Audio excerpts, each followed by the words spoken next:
Good afternoon, everyone. Welcome back to the Free Marketeers vlog/podcast, our first one for the year 2020. We hope all of you had a good, restful, festive period, that you're all back at work now.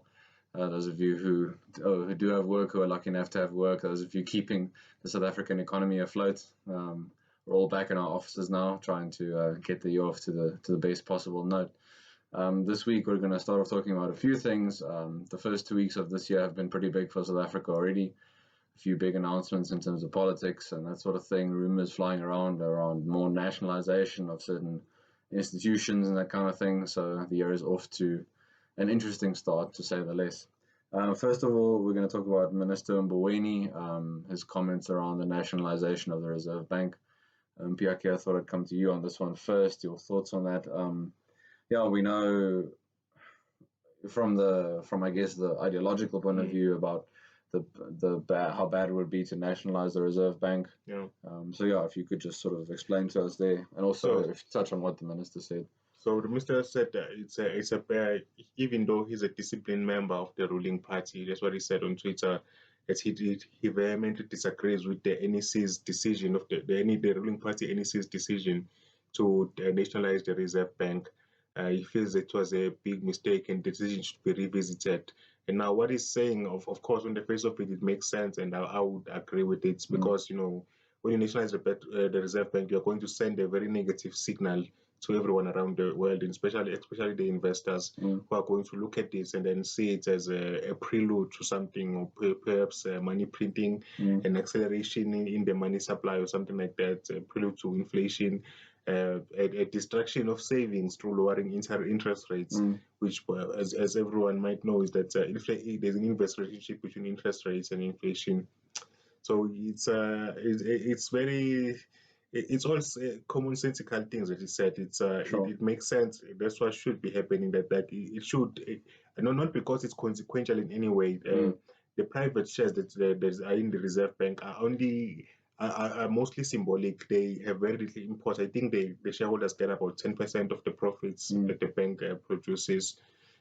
That's another story why the Reserve Bank should be making a profit, because it can essentially print money, but that's another story for another day.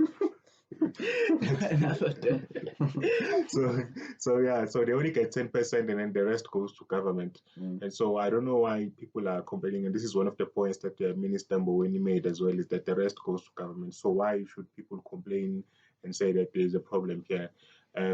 What we should be thinking about, what can be discussed, is whether current monetary policy is appropriate. But I don't think it's of any consequence that the Reserve Bank has private shareholders, and they have very little power. If you actually read the South African Reserve Bank Acts of 1989, which I have read for my sins. That, just for your amusement, is that like your bedtime reading? Read essentially the power in the Reserve Bank lies in it's actually a very short act, which is encouraging. Okay. So it's 28 pages or something. Oh wow! The power so short. The power in the Reserve Bank lies in the governors, which are all appointed by the president. So that's where the power in the Reserve Bank is. And as long as the governors are there, and there's at least 7 out of the 14 board members, then decisions can be made. That's enough to constitute a quorum. Now, if you understand this, the government essentially appoints 7, and then the shareholders appoint the other 7. And so if 7 can make a decision, and you need the governors to be there, essentially government controls the Reserve Bank. It's just as simple as that. And so I don't know why people are complaining about the government controls this. I mean, it's mostly a symbolic thing, but repealing it, which has such outsized negative consequences relative to the impact of the actual of actually having those private shareholders, it's a completely irrational idea. And by repealing it, you don't mean repealing the legislation. I'm speaking of doing away or buying out the private shareholders. The private shareholders. I think the conversation, I agree with what you're saying. I mean, for the short term, nationalization is always bad, really, under any circumstances. But I think that the discontent that exists with central banking along the world as a libertarian, I think it's necessary, right? People see that there's something inherently wrong with central banks as they are, right? But the solution is for the government to own them. And I'm like, just as you have pointed out, central banks do not exist without legislation protecting them from competition from other central banks, basically. They all exist as creatures of legislation. So by default, they are owned by government. If the legislation you spoke of, which was passed in 1898, where in 1989. in 1989, oh yeah. If the legislation you speak of, which was passed in 1989, I'm sure there was one which preceded that, which actually founded it. The Currency and Banking Act of 1920. Okay, yeah. So probably that legislation, without it existing, the reserve or central banks as we know them today wouldn't operate as they currently operate, wouldn't have the powers that they currently have. So basically, I think the conversation needs to shift really, and we need to consider whether we need central banks, why we need them, because the original reason that they were needed basically was when the world still existed under a gold standard. Now that we've moved away from the gold standard, we've started seeing these adverse effects of having a central authority responsible for the money supply in the markets. So I think the problems that are there, which is very disheartening to see from people who are economists not actually dealing with this, is that we need to actually start interrogating whether central banks need to exist to begin with. Because the issue of whether they're owned by the government or not is wholly inconsequential, really. No, that accepts the premise of a central bank. Already, yeah. Well, I think in terms of the framework we operate under, because getting rid of this Reserve Bank in South Africa would most likely require a constitutional amendment, if I'm not mistaken, because they have the constitutional mandate to maintain currency stability. And so it will probably require a constitutional amendment. So within the framework that we exist within, I think the best thing to have is to have some private oversight, basically people from the private sector who can look into the box and see what's going on.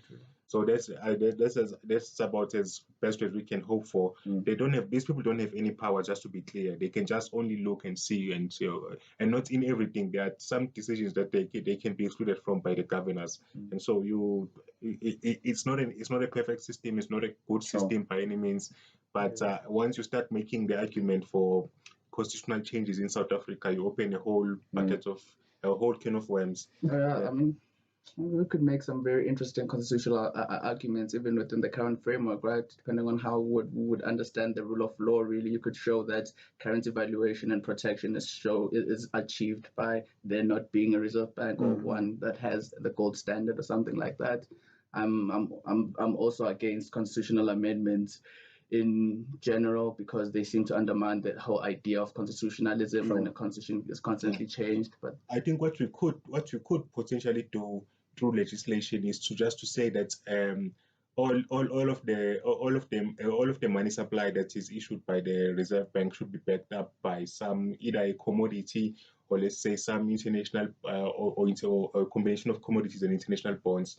So, for example, right now in South Africa, if I'm not mistaken, I think it's like 12% of the bank's reserves are made up of gold, and the rest is made up of things like bonds and so on. And so, if you could push forward the constitutional amendment saying that all the currency circulation should be backed by gold, silver, platinum, rhodium, whatever it is, it should be backed by a commodity, and perhaps maybe the US dollar and a few other currencies, our biggest trading partners. So if you could make it this kind of I think that could be a conversation we could have. Yes, that would be amazing, right? Like that, instead of amending the constitution, that could just be passed as legislation. Yes. Right. So much more. Well, we've solved the banking crisis. Good job, guys. You see, these problems are not hard. It's only that politicians are stupid. Okay, for our next topic, we're moving on to the favorite thing that government likes to do, which is taxing people. What is the debt to GDP ratio now? Was it 70? 60%. 60, okay, 60%. So, yeah, we know government spending is spiraling more and more, especially given that they're going to give Eskom more money in form of bailouts. SAA, I'm sure, will get more money at some point. I think this weekend they need 2 billion or 2 million? Yeah, 2 billion by end of this weekend. Which I'm sure they'll get. So just keep adding those things, and then fewer people able to pay taxes. There were reports out, I think, in the last week about how much the private sector struggled last year and how few people could actually made enough money to actually have to pay taxes. So it's all sort of adding to each other. But now a new idea that's being bandied about is taxing the taxis. Now, I guess there's a psychological aspect here for a lot of people where they feel and for a lot of people, especially in the suburbs, where they feel they pay their taxes, so why are the taxis being exempt? I mean, everyone should pay their taxes, right? But I think here we can make the case that maybe there shouldn't be taxes in this case. So what do you think, Mpiyakhe? I think people who think taxes can be taxed, first of all, are living in La La Land. It will never happen. We want law and order, Mpiyakhe. It will never happen. But it's not by law. Taxi owners should be paying taxes, right? But they're just not, and no one can make them. No one can make them pay those taxes. So does the individual owner? It's not the association, right? It's the individual owners who are liable for the taxes since they make the profits. No. So they should be paying taxes, but it won't happen. I mean, the taxi industries, you'll find drivers earning sometimes 800 rands a month. That's technically against the law, but no one is going to do anything about it. But the bigger point at play here is that why do South Africans want to spread the misery of taxes to everyone? Yes. I mean, if we have a few lucky South Africans who have managed to escape the trap of taxes, then we should be happy for them. Like, we should be saying yes. Everyone should not be. All of us should be afforded the same privilege. And in fact, all of us should stop paying taxes. That's what we should be saying. I'm not saying that's what we should be doing. I'm saying that if we're going to argue for something, that's what we would argue for. Instead of arguing for more taxes, you'd argue for less taxes. Sure. And I'm not a fan of taxes at all. I mean, I think it's one of the most corrupt industries in the country. They use violence to keep out competitors from the industry, and so I think there's a role for government in actually enforcing the rule of law in the taxi industry, so that it stops victimizing competitors to that industry. Yeah, that's true. I think you're correct. Really, like South Africans, they see other people basically being individuals and keeping parts of their property, and they see a problem with that because they've managed to accept the government stealing parts of their property. So they want to spread that misery to everyone else. And the reason that they will never not support people not paying taxes because that would necessitate supporting the government decreasing spending. And in South Africa, we seem to live in this very weird world whereby we think the government has infinite amounts of money just to spend on everything. Like you were listing all the spending requirements for the government for just the year just began, right? And we still have NHI in the horizon. It hasn't even been implemented. Thanks for that. I forgot about that one. And like we live in this very interesting world whereby we think that we can spend perpetually, and I think the conversation we need to have as South Africans is whether like the government should be responsible for making us feel good. This is a conversation that we need to have in South Africa very seriously. Really, what do we want the government to do? Do you want it to protect and enforce our rights, or do you want it to basically make us feel good in every conceivable manner, by giving us healthcare, giving us education, by giving us jobs, and each and every other little thing that leftists would like to have. So I'm not in favor of taxis paying any form of taxes, really. I'm not in favor of anyone paying any form of taxes, but that's because I'm an anarchist. So there's really that. I wanted to make the point as well, just about the seen and the unseen. When you advocate for this sort of thing, taxing taxi drivers, they're fine. Some of them will then pay that and they'll adhere to it, but they're going to have to pass on those costs to the consumers. Exactly. And we know how difficult it is for the majority of people in South Africa working, where they have to travel for maybe 2 hours even, when they have to get a taxi and travel to work. That's an excellent point there, Chris. Because what we know is that among poor people, I think it's poor workers, I think 40% of their income goes to transport, going to and from work. And so if you raise taxes on taxi owners, then obviously that cost is going to increase on those people. Yeah. It's just obvious. I mean, every fuel price increase that has happened in South Africa has been passed on by the taxi industry to the commuters. So what we make, and this is a monopolistic industry. It's the only monopoly in the country that is not supported oil. Okay, which is not a government monopoly in the sense that the government owns the company. Yeah, sure. Yeah. It's the only monopoly that's just a private.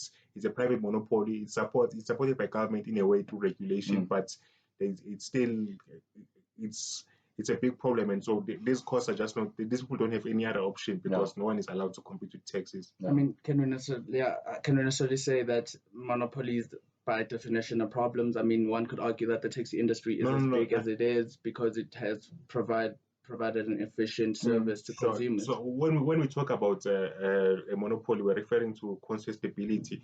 If the market is contestable, then it's not a monopoly based I'm not disputing that. All I'm saying is that it being a problem, right? Because like it's just premised on competition and monopoly theory that is used in competition law, whereby by virtue of a firm being big and its position being uncontested, it basically is seen as something wrong, and that is not supported by any evidence. But that's not what I'm saying. If you listen to what I'm saying, is that the taxi in that case, then that firm would be the most efficient, obviously, because of its by the same principles of economics, then by definition the firm is the most efficient player in that industry. And so that becomes a problem.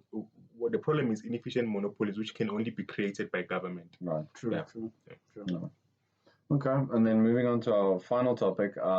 This one is, I mean, they're all very concerning and problematic, but the last one to me especially is quite chilling based on where it's coming from. So there are words and rumors coming out of government, certain people, certain figures, around the news that DionWired and Massmart more broadly are looking at retrenchments, and then the government, people representing the government, certain chairs, that sort of thing, certain committees, they have suggested that maybe this is a case where government should interfere in the market. And I'm not sure exactly of the further details. I mean, what, interfere and tell DionWired how to operate their business or not, but however noble and altruistic they might think they're acting, as soon as you allow government this sort of power, you're going to introduce a whole another can of worms, like you said.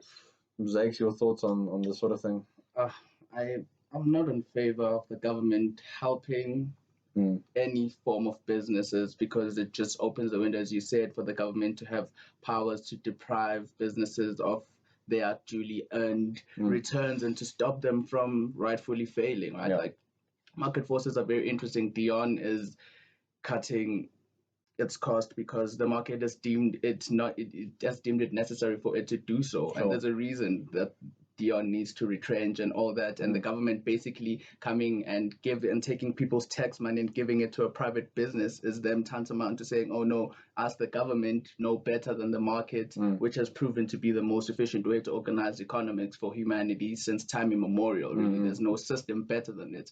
And if people need to be retrenched, as heartbreaking as it is, because these people need jobs, and in a country like South Africa, whereby unemployment is at an all-time high, people losing jobs is not great, but the government should not be in the business of helping failing businesses. What we should be interrogating is to why is Dion retrenching? Why is Dion failing? And not only that, even the solutions that we come up with should not be solutions that necessitate some form of top-down enforcement, really. What is needed from the government is to relook their policies and whether they have an impact on unemployment policies, like the minimum wage policies, like the labor regulations. Like, maybe they can do something there to try and stimulate employment from the actual economy itself, the economy being the actual individuals who are partaking in it. Let them create employment rather than trying to have government create employment from the top down, some form of like economic planning, and it doesn't work, really. It doesn't work. Mpiyakhe, for you? Yeah, no, I agree with Zakes completely. I think it's this calls for intervention is actually very dangerous. They are part of why we're here. If you look at what has happened to South Africa since 2007, 2008, the deficit has widened. The tax revenue as a percentage of GDP has basically been stagnant. So it has stayed at exactly the same place as it was, while the deficit as a percentage of GDP has grown. And so if you look at that circumstance, I mean, Americans, as we speak, are complaining because their deficit increased. But while their deficit increased, their tax revenue actually, while their revenue increased, their tax revenue also increased. In South Africa, we have the opposite thing. Tax revenue probably decreased in real terms, while over the past 10 years, it has stayed around 26% of GDP. It hasn't moved, while the deficit itself has widened. And so this is a recipe for disaster. And we know we don't have the fundamentals of the USA in terms of being holding the world's reserve currency, having the privilege of being able to borrow in our own currency. We don't have any of those advantages. So we're in a much worse situation.